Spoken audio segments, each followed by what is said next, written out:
बोलो जयकारा बोल मेरे श्री गुरु महाराज जी की जय। परमहंस अद्वैत मत 31 जुलाई 2025। आज का पाठ निर्भय पद। श्री श्री 108 श्री स्वामी स्वरूपानंद जी महाराज। सौजन्य लेखक तथा प्रकाशक श्री परमहंस अद्वैत मत पब्लिकेशन सोसाइटी श्री आनंदपुर।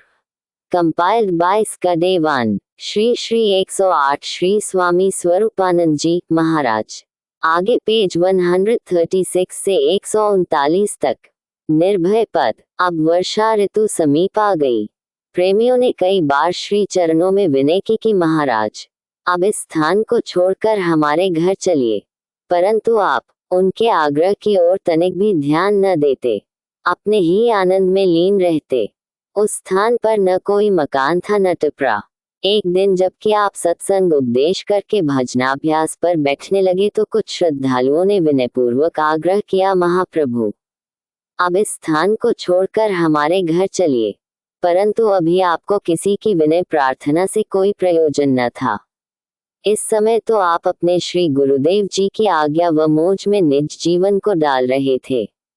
कुछ श्रद्धालुओं ने मिलकर श्री परमहंस दयाल जी के श्री चरणों में विनय पत्रिका लिखी, जिसमें ये लिखा कि प्रभु श्री गुरुदेव महाराज जी श्री दूसरी पातशाही जी तो अपने आनंद में लीन बिना किसी झोपड़ी या मकान के खुले स्थान पर बैठे हैं। आप श्री आज्ञा भेजे कि वे वहां से उठें और हम कोई मकान आदि उनके लिए बना दें। उनके स्थूल शरीर को कष्ट होता होगा। उस समय श्री परमहंस दयाल जी जिला कोहाट में विराजमान होकर सत्संग कर रहे थे। जब विनय पत्रिका पढ़ी तो नैनों से अश्रुपात होने लगा। हृदय गदगद हो गया। उपस्थित संगत ने उनकी ये दशा देखी। श्री परमहंस दयाल जी ने फरमाया, स्वामी स्वरूपानंद जी शेरों के बच्चे हैं। वे श्री आज्ञा में तत्पर रहने वाले हैं। वे ऐसे नहीं कि अपने आराम के लिए गुरु की आज्ञा को छोड़ दें। वे शेर हैं और शेरों की तरह शक्तिशाली रहेंगे। जो उनकी मौज हो वही करें। फिर भक्त काशीराम जी महात्मा परम शांतानंद जी को फरमाया कि इस विनय पत्रिका का उत्तर भेजो, जिसमें लिखो कि उन्हें कुछ न कहा जाए, उन्हें उसी स्थान पर रहने दिया जाए। भक्तजन उस स्थान पर टिपरा छाया बना दें। इसके पश्चात श्री परमहंस दयाल जी टल से टेरी गए। वहां दीवान भगवान दास जी को अपने पास बुलाया और आगरा के पत्र का वर्णन करते हुए श्री गुरुदेव महाराज जी श्री दूसरी पातशाही जी के प्रेम को प्रकट करते हुए फरमाया, वैसे तो हमने एक पत्र भक्त काशीराम जी द्वारा भिजवा दिया है।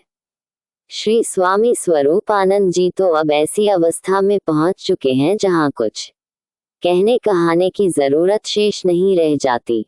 इसलिए आप लोग ऐसा प्रबंध करें कि जहां वे बैठे हैं उस स्थान पर ही कोई छप्पर आदि तैयार हो जावे। इस श्री आज्ञा के होते ही धूनी की जगह पर भक्तजनों ने छप्पर बना दिया।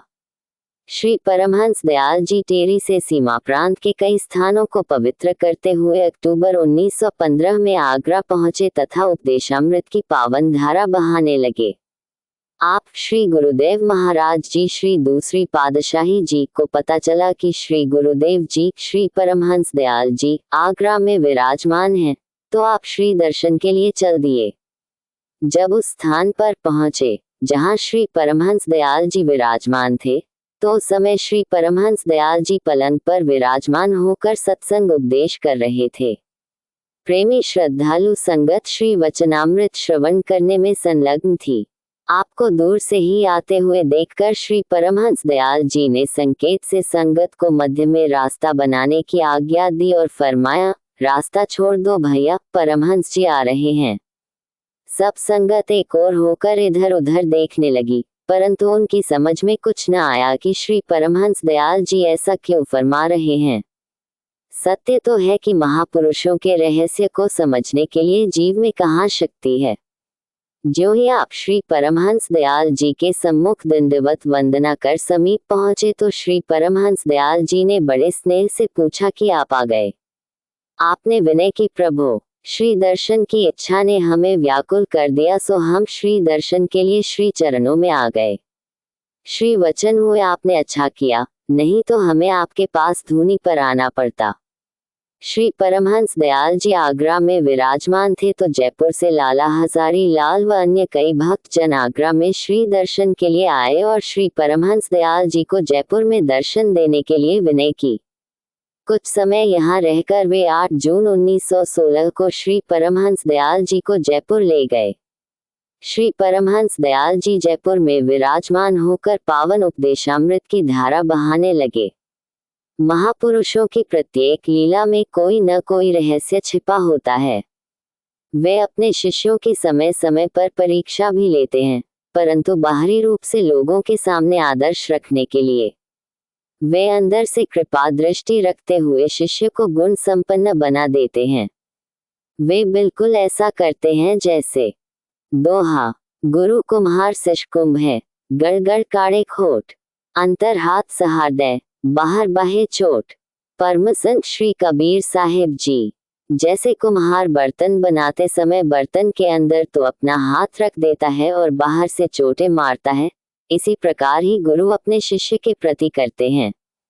अगले पाठ में पेज 139 से आगे श्री सद्गुरुदेव श्री दूसरी पातशाही जी। बोलो जयकारा बोल मेरे श्री गुरु महाराज जी की जय।